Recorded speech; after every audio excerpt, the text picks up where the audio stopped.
Bonjour à tous et bienvenue dans votre premier jour de challenge pour dire fuck à la dépendance affective. Vous avez vu dans le pré-work, c'est-à-dire les 5 vidéos que vous a remis sur le groupe, vous avez vu tout d'abord ce qui va se passer si jamais vous restez sans rien changer par rapport à la dépendance affective, et vous avez vu ensuite quelle était la meilleure version de vous-même, la version de vous-même qui vivait heureuse, confiante, en pleine sécurité intérieure, qui n'avait plus besoin de valorisation extérieure, etc.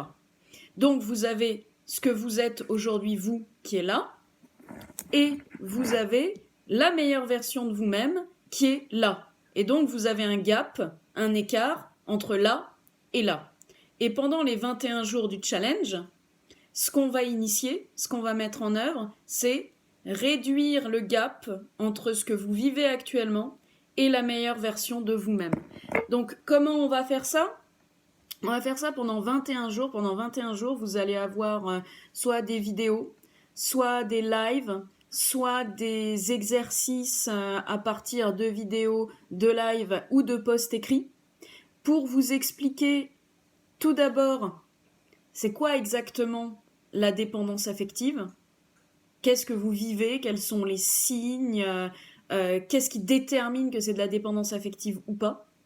Ensuite, quelles en sont les origines de cette dépendance affective, parce que pour combattre quelque chose, savoir d'où ça vient, c'est nécessaire. Et enfin, comment commencer à en sortir. Alors en 21 jours, on ne va pas sortir de la dépendance affective, ça a mis le temps de votre vie à s'installer et à bien creuser des schémas répétitifs. On ne va pas en sortir comme ça. En revanche, vous aurez les clés pour comprendre ce qui a créé ça. Et une fois que vous avez la clé, vous pouvez en sortir au fur et à mesure de travail, d'écoute de vous-même, de compréhension de vous-même, etc. Donc, le challenge dure 21 jours. Comme je l'ai dit, vous aurez des posts, vous aurez des vidéos. Vous n'avez pas besoin de vous inscrire. Vous venez simplement sur le groupe pour les 2 premières parties qui sont comprendre la dépendance affective, puis les origines de la dépendance affective. En revanche, pour ce qui est se sortir de la dépendance affective, là, il faudra que vous vous inscriviez par mail. Les vidéos ne seront pas disponibles sur le groupe. Les vidéos seront disponibles sur une plateforme à côté. Seuls les exercices seront disponibles sur le groupe. Pourquoi ? Parce que ce qu'on veut, c'est des gens surmotivés. On veut véritablement des personnes qui ont pris à bras-le-corps la situation de dépendance affective et pas des personnes qui en sont encore à se dire « Ouais, mais c'est moche, je suis maudit, j'ai vraiment pas de bol. » Non, vraiment, on n'est pas responsable de ce qu'on subit dans l'enfance. En revanche, on est responsable à ce jour de ce qu'on décide de mettre en place pour passer par-dessus ce qu'on vit.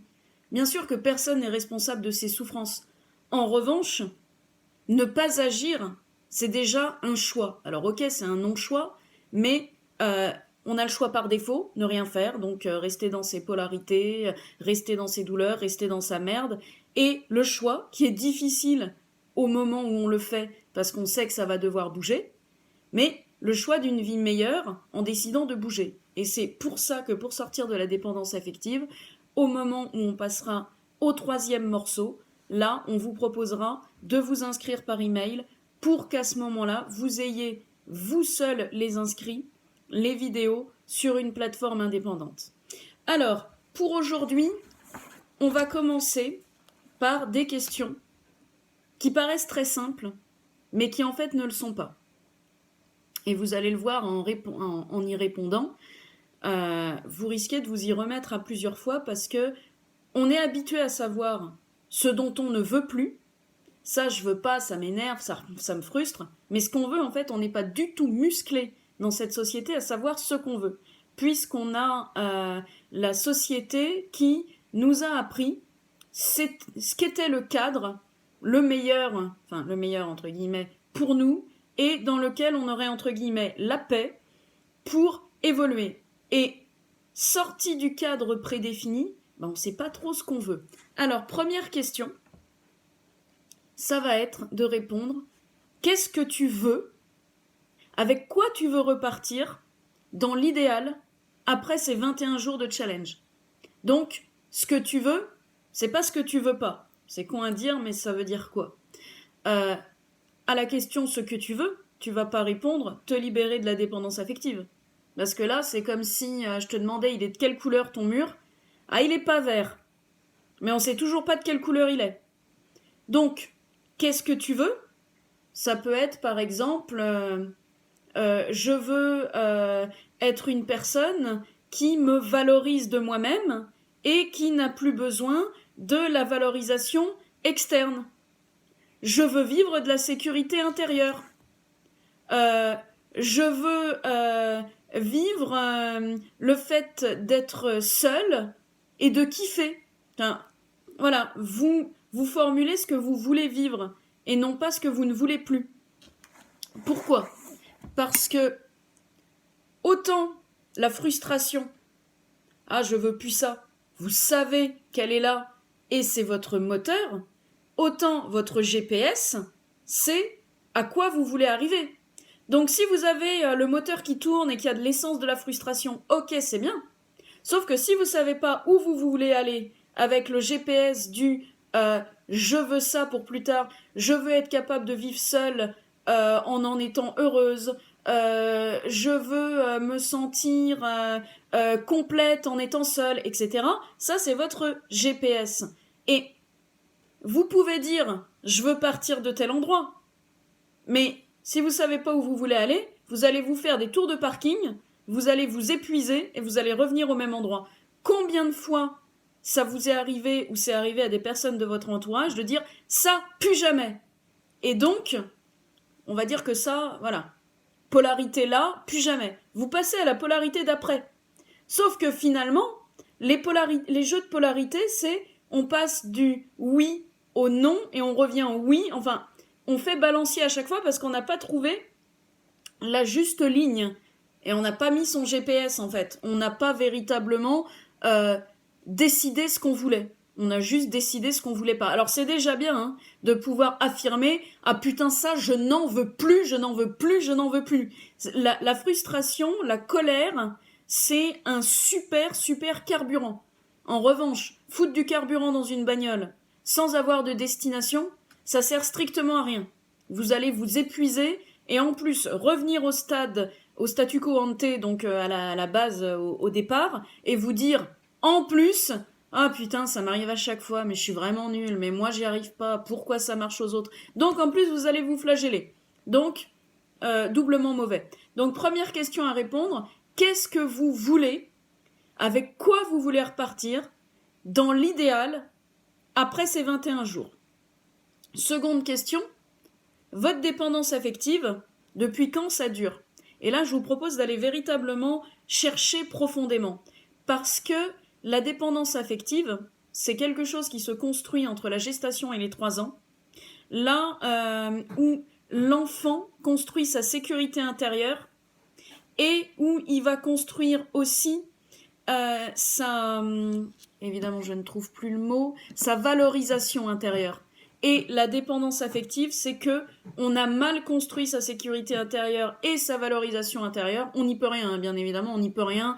A priori, sauf si nos parents étaient aussi des monstres, ils y peuvent rien. C'est simplement que la sécurité intérieure et la valorisation interne qui se construit sur le terreau de la sécurité intérieure, ils ne peuvent être construits que s'il y a eu un lien parent-enfant qui était véritablement nourrissant à ce moment-là. Et il suffit que votre mère, à ce moment-là, elle ait vécu un deuil, ou que pendant qu'elle était enceinte, elle savait pas si le fœtus allait être viable, etc. Vous, à ce moment-là, vous et votre mère, vous avez vécu une, entre guillemets, rupture de lien. Ce qui fait que vous n'avez pas pu construire votre sécurité intérieure, ni votre valorisation intérieure. Ce qui fait qu'ensuite, votre sécurité intérieure et votre valorisation intérieure, vous allez les projeter à l'extérieur. C'est-à-dire que vous allez chercher quelqu'un dans les yeux de qui être valorisé, Et c'est ça la dépendance affective en fait. C'est je vais essayer d'être aimé dans le regard de quelqu'un parce que l'image que je vais avoir dans les yeux de cette personne, ça me renvoie une bonne image de moi. Pareil au niveau de la sécurité. Vous allez aller chercher dans un cocon que vous allez vous construire cette sécurité intérieure qui vous manque. Et donc, la question est d'aller chercher là, pour trouver les origines, à quel moment vous avez ressenti cette sensation de vous sentir complètement seul, de vous sentir complètement abandonné, cette sensation de vide, cette sensation de néant. Ça peut arriver par exemple vous dire, moi par exemple ça m'est arrivé la première fois où je m'en rappelle, c'est au décès de mon grand-père, où là j'ai ressenti une sensation de vide, une sensation de néant, et c'est à ce moment-là où consciemment je me suis mis à manger pour gérer ce vide et plus le ressentir. C'est le moment où je m'en rappelle. En revanche, je suis ensuite allée voir en hypnose, et il y a des moments dont je ne me rappelais plus.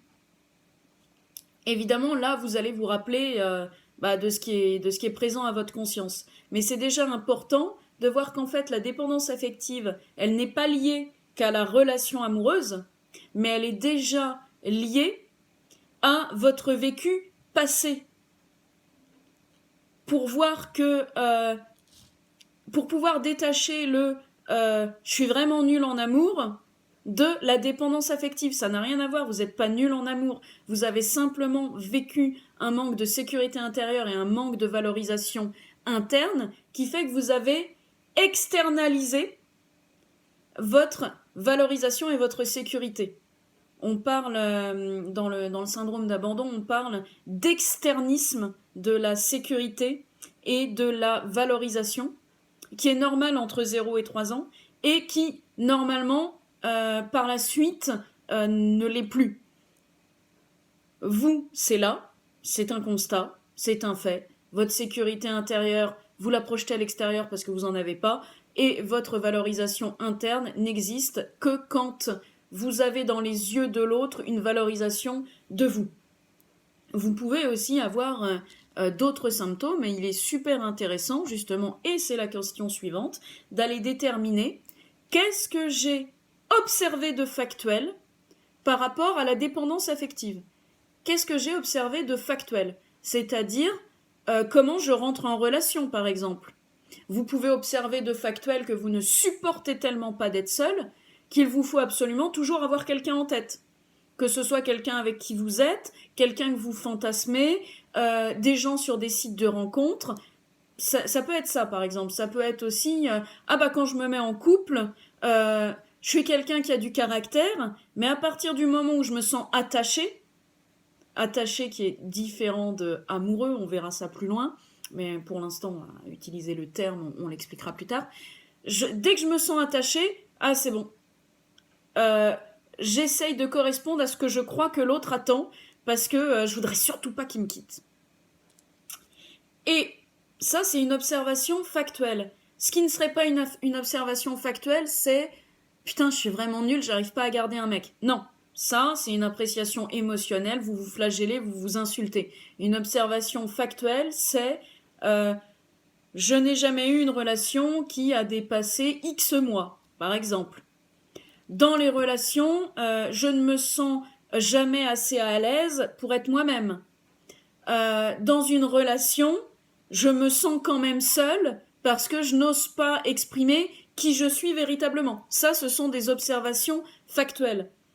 Parce que le risque est grand, en fait, quand je vous dis observation factuelle, qu'il y ait une partie de vous qui vous en veut de ne pas, de vivre de la dépendance affective et de ne pas encore vivre ce que vous voudriez au niveau amoureux. Cette partie-là peut avoir envie de vous taper dessus en disant « Putain, mais ma pauvre fille ou mon pauvre gars, t'es complètement nul, regarde, t'es pas foutu capable de garder une relation. » Voilà, donc là, il y a un émotionnel dont on veut pas. Il est pas utile à ce moment-là, on n'est pas là pour s'auto-taper dessus, en fait. Vous le faites déjà assez dans votre vie, fort probablement. Donc, observation factuelle, et ensuite, qu'est-ce que vous avez déjà mis en place ? Est-ce que, par exemple, vous avez déjà suivi des challenges comme ça? Est-ce que vous avez été voir un thérapeute?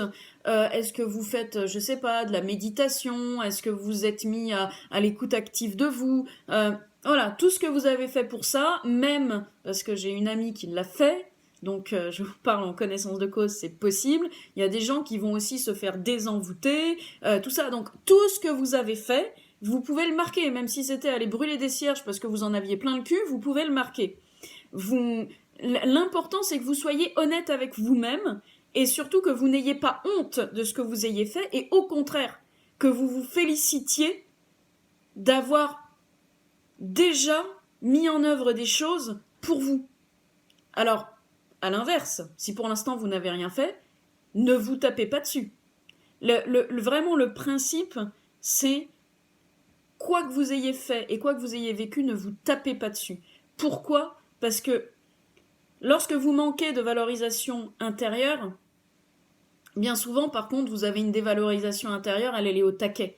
Et l'idée, c'est de ne pas aller nourrir cette bête intérieure qui est la dévalorisation, parce que ce qu'on veut là, nous, c'est vous amener à ce que vous voulez vivre, et non pas à ce que vous ne voulez plus vivre. Pourquoi? Parce que le mental est con, et le mental, quand on lui met une négation, il ne la comprend pas. C'est comme un ordi, hein. Ce qui fait que si vous dites « je ne veux plus ça », le mental, il entend « je veux ça ». Voilà, donc pour aujourd'hui, on va s'arrêter là. Je vous récapitule les questions, puisque j'ai fait pas mal d'explications entre. Qu'est-ce que je veux? Avec quoi je veux repartir dans l'idéal à l'issue de ces 21 jours? Depuis combien de temps ma dépendance affective dure? Qu'est-ce que j'ai observé de factuel par rapport à ça? Et qu'est-ce que j'ai déjà mis en place? Et je vous dis à demain pour la suite du challenge.